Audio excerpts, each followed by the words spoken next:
함께 사도신경하심으로 우리의 신앙을 고백하시겠습니다.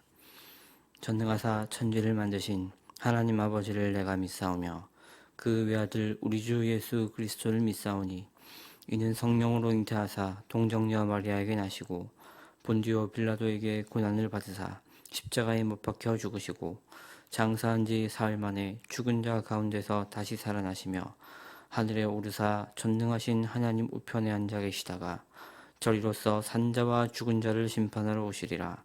성령을 믿사오며 거룩한 공예와 성도가 서로 교통하는 것과 죄를 사하여 주시는 것과 몸이 다시 사는 것과 영원히 사는 것을 믿사옵나이다. 아멘. 함께 찬송가 369장 찬양하시겠습니다. 찬송가 369장입니다.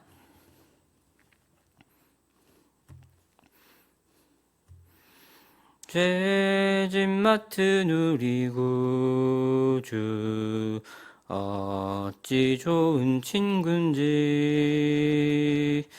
걱정 근심 무거운 짐 우리 주께 맡기세.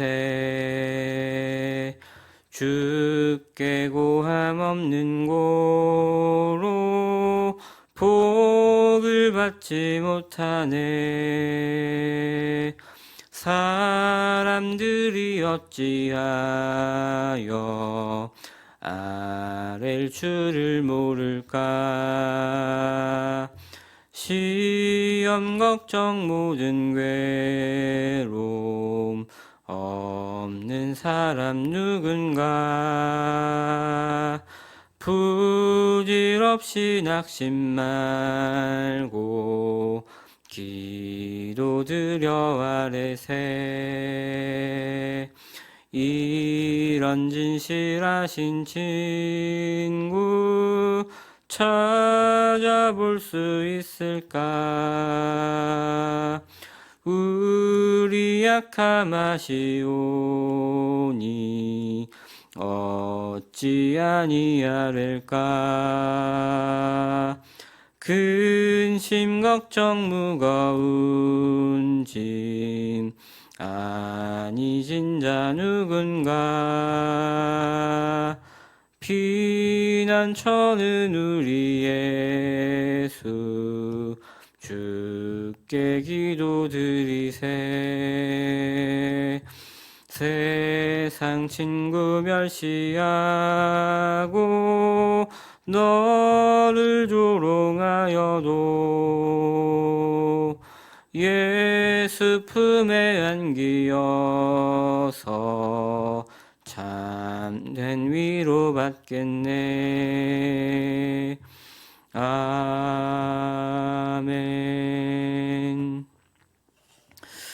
오늘 함께 살펴보실 하나님의 말씀은 요한복음 6장 16절에서 29절까지 말씀입니다. 요한복음 6장 16절에서부터 29절까지 말씀, 저와 한 절씩 교독하시고 마지막 절 함께 읽으시겠습니다.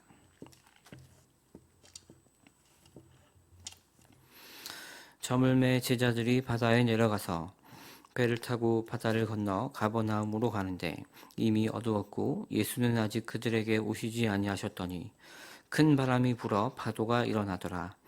제자들이 노를 저어 12여리쯤 가다가 예수께서 바다 위로 걸어 배에 가까이 오심을 보고 두려워하거늘 이르시되 내니 두려워하지 말라 하신대.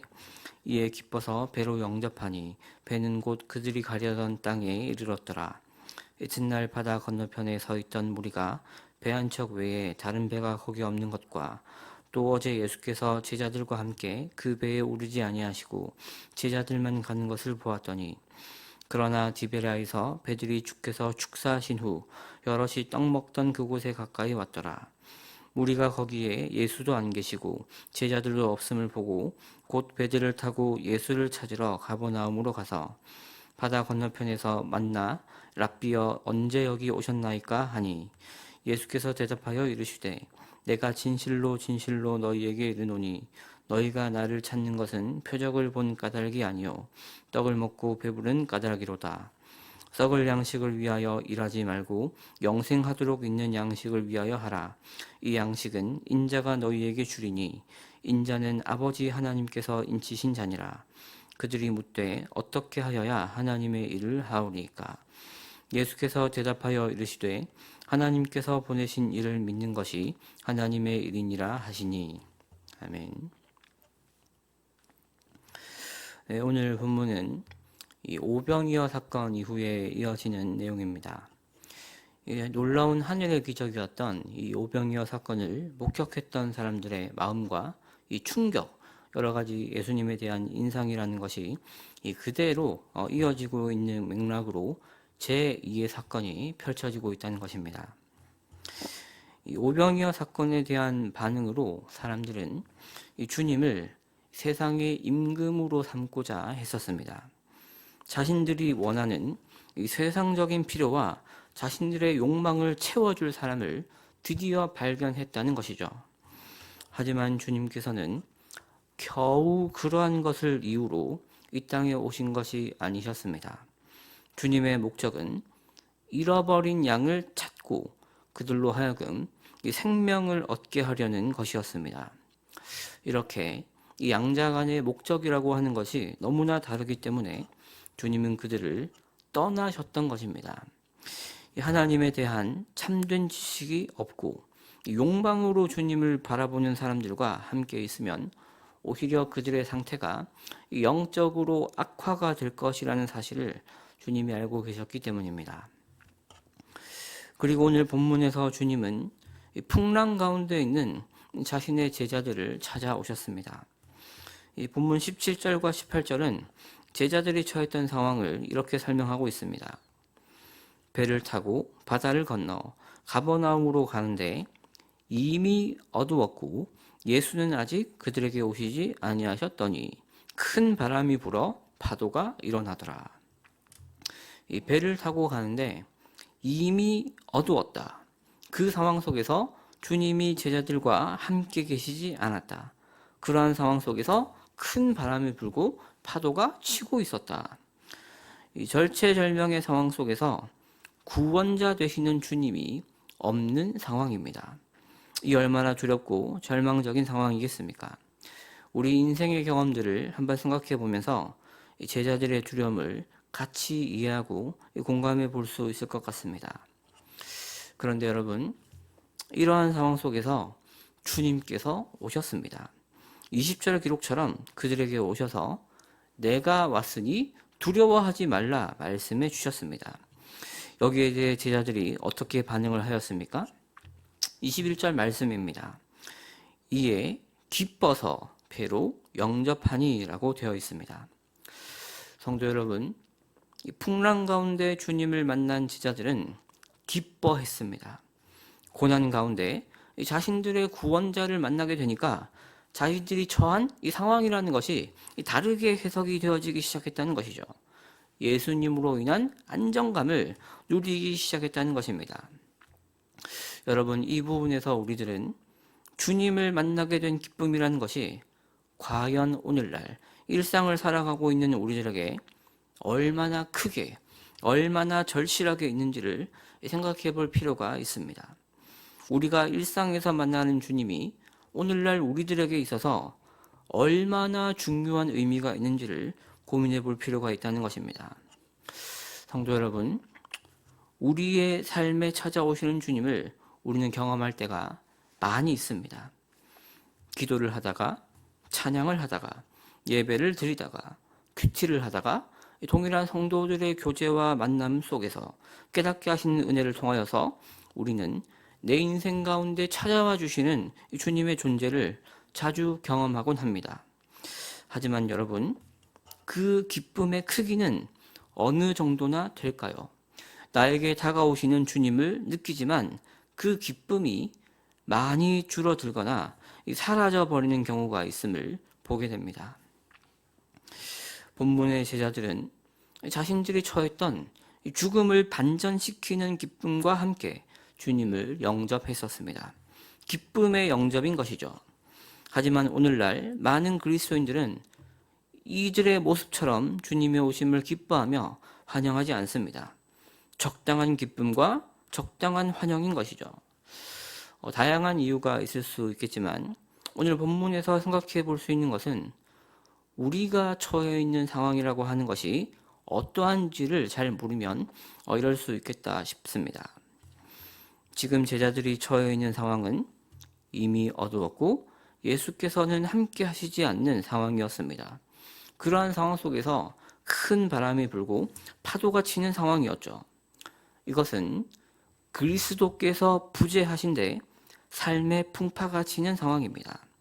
그런데 이때 우리의 마음에 여유가 있으면 내가 처한 상황이 얼마나 두려운 상황인지를 모르면 우리는 오시는 주님을 이렇게까지 기뻐하며 환영하지 않을 수 있습니다. 성도 여러분, 영적으로 깨어 있다는 것은 풍랑을 견디고 이겨낼 수 있는 힘이 있다는 것이 아니라 부재하신 그리스도의 빈자리를 내 인생 속에서 느끼는 것입니다. 구원자 되시는 주님이 나와 함께하지 아니하신데 영적인 공격이 일어나고 이 삶의 어려움이 있다는 것 자체가 얼마나 두렵고 무서운 일인지를 알고 있는 것입니다. 주님이 계시지 않는다는 것은 상상할 수도 없는 일인데 그분께서 나의 삶에 찾아오셔서 자신의 존재를 내 인생 속에 드러내어 주실 때에 우리는 진정한 기쁨으로 그분을 환영하고 맞이할 수 있는 것입니다. 따라서 여러분, 우리들은 이 기쁨 속에서도 겸손해야 하지만 고난 속에서도 겸손할 수 있어야 합니다. 나를 둘러싼 어둠을 내가 감당할 수 있기 때문에 주님을 덜 의지하는 것이 아닙니다. 기쁠 때나 슬플 때나 두려울 때나 한결같이 주님을 의지하고 주님과 함께하는 기쁨과 감사를 누릴 수 있어야 할 것입니다. 성도 여러분, 우리가 하나님의 자녀로서 누릴 수 있는 이 궁극적인 안정감과 기쁨은 이 세상에 오신 주님의 본질이 어떠하신 것인지를 아는 것에서부터 기인합니다. 이 본문에 나오는 무리들은 26절에 나오는 주님의 말씀처럼 떡을 먹고 배부른 경험이 있었기 때문에 주님을 찾아왔었습니다. 하지만 우리는 주님의 기적이나 능력, 내 인생 가운데 찾아오셔서 몇 번 보여주신 나의 인생의 문제를 해결해 주신 그런 사건들로 인함이 아니라 주님이 우리를 어둠에서 구원해 주시는 하나님의 아들, 구원자이시기 때문에 기뻐할 수 있어야 합니다. 그 놀라운 하나님의 아들께서 우리가 주님을 놓치게 되었을 때에도 이 물 위를 걸어오시면서까지 우리에게 찾아오시는 분이라는 사실에 기뻐하고 감사할 수 있어야 합니다. 조금 조심스러운 말씀입니다만 인생에 어려움이 있을 때에 그것을 해결해 주시는 주님만 유독 의지하는 사람은 기적의 주님만 보고 이 표적의 주님은 잘 모르는 것일 수도 있겠습니다. 요한복음은 주님께서 보이신 기적을 표적으로 다루고 있습니다.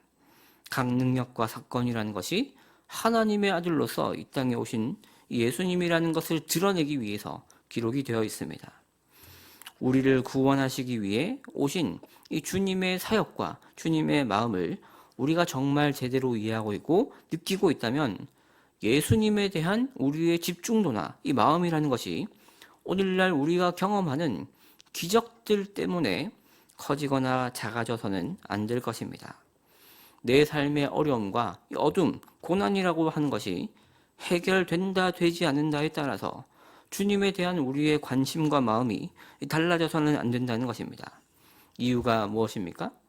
예수님께서 이 세상을 구원하실 구원자이시고 잃어버린 양을 위해서 자신의 몸을 던지시는 분이라는 사실을 우리가 분명히 안다면 그 자체에서 오는 충만함이라는 것이 주어지기 때문입니다. 인생의 풍파가 침범할 수 없는 그러한 차원에서의 감사와 경배가 있을 수밖에 없기 때문입니다. 성도 여러분, 구원자 되신 주님에 대한 우리의 마음과 예배함이라는 것이 이러했으면 좋겠습니다. 어둠의 크기에 따라서, 고난의 크기와 해결에 따라서 내 마음에 있는 두려움이나 상처, 간절한 기도 제목에 따라서 주님에 대한 우리의 마음이 달라지는 신앙이라는 것을 우리가 벗어날 수 있었으면 좋겠습니다.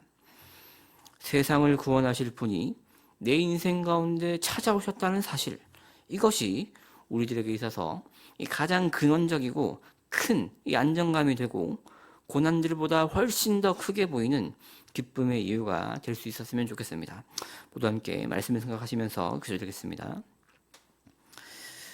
살아계신 하나님, 우리가 가장 먼저 보고 집중하고 기뻐해야 하는 것은 죄악된 세상을 구원해 주실 이 구원자가 오셨다는 것인데, 우리는 이 사실은 간과하고 내 삶에 이루어진 일이 어떤 것인지를 먼저 생각하곤 합니다.